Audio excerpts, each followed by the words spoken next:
And now this. 11 Republican congressmen sent a letter to the FBI asking it to open criminal investigations of James Comey, Andrew McCabe, Loretta Lynch and Hillary Clinton. Congressman Louie Gohmert, Republican Texas, is with us now. Louie, welcome back to the show, but your name was not on the letter. You didn't sign that letter. Why not?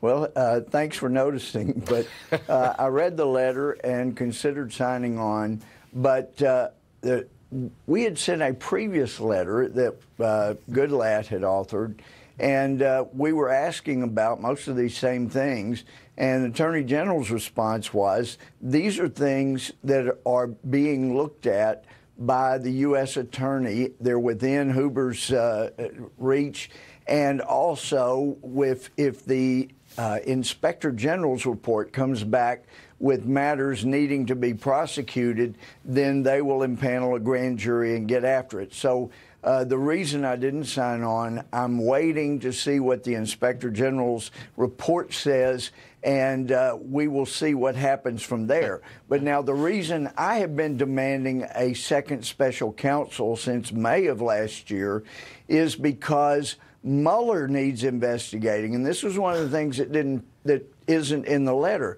Mueller needs investigating. Rosenstein needs investigating. Those two investigated the Russia effort to illegally obtain 20% of our uranium. There was an investigation. They were in charge, and somehow they quieted that enough in order for Hillary and her buddies to approve the sale uranium that would end up with Russia, Louie, and they need to be investigated. They don't need to be investigators. Look, would all love to get to the truth of Hillary, McCabe, Comey, uranium one, love to get to the truth, obviously. But I think the public, a lot of people, have investigation fatigue. I mean, there are so many of these things going on. We're always getting new investigations. Nobody can keep track of who met who, where, said what to whom and why. Nobody can follow this stuff. Yeah, it's the best thing Obama and Holder have going, and Lynch, is they had so many scandals and investigation. People lost track, and then they lost interest. But this is critical to the ongoing of a rule of law country. If we don't get to the bottom of these, you can forget this ever being a country where the rule of law matters again. It's all political from here out. But have you ever thought that what we've become is the rule of lawyers?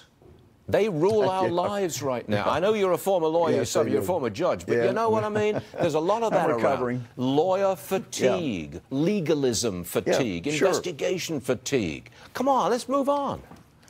Well, the problem is crimes have been committed, and people have been involved in investigating them who were committing crimes. Comey has admitted as much. This has got to be cleaned out. Or you can, it's like Tammany Hall never got investigated and never came to a head. You have to have something this big come to a head. And heck, over in the AG's office right now, the Attorney General still can't get people that he needs there. You've got Tosh Gahar that needs to be fired. She worked with Sally Yates on the Iran deal. She wants to keep the Iran deal. She's the go-between for intelligence with the Attorney General, and she's keeping information from him. She's got to be fired. He's got to get the people in there he needs, and then maybe we'll get some real justice for a change. But they've also got a problem at the White House. They've got a lady over there who regularly has dinner meets with the Mueller team. It is tough for this president and this attorney general to get things done when you've still got Obama lovers in the administration. Louie Gohmert always says what he thinks and feels what he says, and he's a good man, and we welcome him back on the show. We'll see you again real soon, Louie. Thank you, I do agree with my friends. It needs to be investigated. Okay, I'll hear you. Thanks, Louie. Good stuff.